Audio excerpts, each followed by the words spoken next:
అప్పుడు యేసు జనసమూహములతోనూ తన శిష్యులతోనూ ఇట్లనెను, శాస్త్రులను పరిసయ్యులను మోషే పీఠ ముందు కూర్చుండువారు గనుక వారు మీతో చెప్పు వాటన్నిటినీ అనుసరించి గైకొనుడి. అయినను వారి క్రియల చొప్పున చేయకుడి. వారు చెప్పుదురే గాని చేయరు. మోయశక్యము కాని భారమైన బరువులు కట్టి మనుష్యుల భుజముల మీద వారు పెట్టుదురే గాని తమ వ్రేలితోనైనను వాటిని కదిలింపనల్లరు. మనుషులకు కనబడు నిమిత్తము తమ పనులన్నీ చేయుదురు. తమ రక్షరేకులు వెడల్పుగాను తమ చెంగులు పెద్దవిగాను చేయుదురు. విందులలో అగ్రస్థానములు, సమాజ మందిరములలో అగ్రపీఠములను, సంత వీధులలో వందనములను, మనుషుల చేత బోధకులని పిలువబడుటయు కోరుదురు. మీరైతే బోధకులని పిలువబడవద్దు. ఒక్కడే మీ బోధకుడు, మీరందరూ సహోదరులు. మరియు భూమి మీద ఎవరికైనాను తండ్రి అని పేరు పెట్టవద్దు. ఒక్కడే మీ తండ్రి, ఆయన పరలోకమందు ఉన్నాడు. మరియు మీరు గురువులని పిలువబడవద్దు. క్రీస్తు ఒక్కడే మీ గురువు. మీలో అందరికంటే గొప్పవాడు మీకు పరిచారకుడై ఉండవలను. తన్ను తాను హెచ్చించుకున్నవాడు తగ్గించబడును, తన్ను తాను తగ్గించుకున్నవాడు హెచ్చించబడును. అయ్యో వేషధారులైన శాస్త్రులారా, పరిసయ్యులారా, మీరు మనుషుల ఎదుట పరలోక రాజ్యమును మోయుదురు. మీరందులో ప్రవేశింపరు, ప్రవేశించు వారిని ప్రవేశింపనీయరు. అయ్యో వేషధారులైన శాస్త్రులారా, పరిసయ్యులారా, ఒకని మీ మతములో కలుపుకొనుటకు మీరు సముద్రమును భూమిని చుట్టి వచ్చెదరు. అతడు కలిసినప్పుడు అతని మీకంటే రెండంతలు నరకపాత్రునిగా చేయుదురు. అయ్యో అందులైన మార్గదర్శకులారా, ఒకడు దేవాలయము తోడని ఒట్టు పెట్టుకుంటే అందులో ఏమీ లేదు కానీ దేవాలయములోని బంగారము తోడని ఒట్టు పెట్టుకుంటే వాడు దానికి బద్ధుడని మీరు చెప్పుదురు. అవివేకులారా, అందులారా, ఏది గొప్పది? బంగారమా? బంగారమును పరిశుద్ధపరచు దేవాలయమా? మరియు బలిపీఠము తోడని ఒకడు ఒట్టు పెట్టుకుంటే అందులో ఏమీ లేదు కానీ దానిపైనుండి అర్పణము తోడని పొట్టు పెట్టుకుంటే దానికి బద్ధుడని మీరు చెప్పుదురు. అవివేకులారా, అందులారా, ఏది గొప్పది? అర్పణమా? అర్పణమును పరిశుద్ధపరచు బలిపీఠమా? బలిపీఠము తోడని ఒట్టు పెట్టుకున్నవాడు దాని తోడనియు దాని పైనుండి వాటన్ని తోడనియు ఒట్టు పెట్టుకొనిచున్నాడు. మరియు దేవాలయం తోడని ఒట్టు పెట్టుకున్నవాడు దాని తోడనియు అందులో నివసించు వాని తోడని ఒట్టు పెట్టుకొనిచున్నాడు. మరియు ఆకాశము తోడని ఒట్టు పెట్టుకున్నవాడు దేవుని సింహాసనము తోడనియు దానిపైన కూర్చున్న వాని తోడనియు ఒట్టు పెట్టుకొనిచున్నాడు.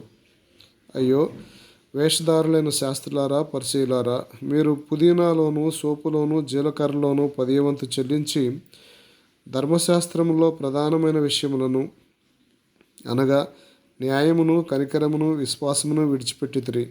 వాటిని మానక వీటిని చేయవలసి ఉండెను. అందులైన మార్గదర్శకులారా, దోమ లేకుండానట్లు వడియగట్టి ఒంటెను మృంగువారు మీరే. అయ్యో వేషధారులైన శాస్త్రులారా, పరిసయ్యులారా, మీరు గిన్నెయు పళ్ళెమును వెలుపట శుద్ధి చేయుదురు గాని అవి లోపల తోపుతోనూ అజితేంద్రియత్వముతోనూ నిండి ఉన్నవి. గురుడి పరిసయ్యుడా, గిన్నెయు పళ్ళెమును వెలుపల శుద్ధి అగునట్టుగా ముందు వాటి లోపల శుద్ధి చేయుము. అయ్యో వేషధారులైన పరిసయ్యులారా, శాస్త్రులారా, మీరు సున్నము కొట్టిన సమాధులను పోలి ఉన్నారు. అవి వెలుపల శృంగారముగాను అగుపడును గాని లోపల చచ్చినవారి ఎముకలతోనూ సమస్త కల్మషముతోనూ నిండి ఉన్నవి. అలాగే మీరు వెలుపల మనుష్యులకు నీతిమంతులుగా అగుపడుచున్నారు కానీ లోపల వేషధారణతోనూ అక్రమంతోనూ నిండి ఉన్నారు. అయ్యో వేషధారులారా, శాస్త్రులారా, పరిసయ్యులారా, మీరు ప్రవక్తల సమాధులను కట్టించుచు నీతిమంతుల గోరీలను శృంగారించుచు మనము మన పితరుల దినములలో ఉండిన ఎడల ప్రవక్తల మరణ విషయములోనూ వారితో పాలివారమై ఉండకపోదమని చెప్పుకొందరు. అందువలననే మీరు ప్రవక్తలను చంపిన వారి కుమారులై ఉన్నారని మీ మీద మీరే సాక్ష్యము చెప్పుకొనుచున్నారు. మీరును మీ పితరుల పరిమాణము పూర్తి చేయుడి. సర్పములారా, సర్ప సంతానమా, నరకశిక్షను మీరు ఎలాగ తప్పించుకుందరు? అందుచేత ఇదిగో నేను మీ యొద్దకు ప్రవక్తలను, జ్ఞానులను, శాస్త్రులను పంపుచున్నాను. మీరు వారిలో కొందరిని చంపి సిలువ వేయుదురు. కొందరిని మీ సమాజ మందిరంలో కొరడాలతో కొట్టి పట్టణముల నుండి పట్టణములకు తరుముదురు. నీతిమంతుడైన హేబేలు రక్తము మొదలుకొని బలిపీఠమునకు దేవాలయమునకు మధ్య మీరు చంపిన బరకీయ కుమారుడగు జకర్యా రక్తము వరకు భూమి మీద చిందించబడిన నీతిమంతుల రక్తమంతయు మీ మీదకి వచ్చును. ఇవన్నీ ఈ తరము వారి మీదకి వచ్చునని మీతో నిశ్చయముగా చెప్పుచున్నాను. యెరూషలేమా, యెరూషలేమా, ప్రవక్తలను చంపుచు నీ యొద్దకు పంపబడిన వారిని రాళ్లతో కొట్టుచు ఉండుదానం. కోడి తన పిల్లలను రెక్కల క్రింద ఎలాగూ చేర్చుకొనునో అలాగే నేనును నీ పిల్లలను ఎన్నో మార్లు చేర్చుకొనవలెనని ఉంటిని గాని మీరు వల్లకపోతిరి. ఇదిగో మీ ఇల్లు మీకు వినబడుచున్నది.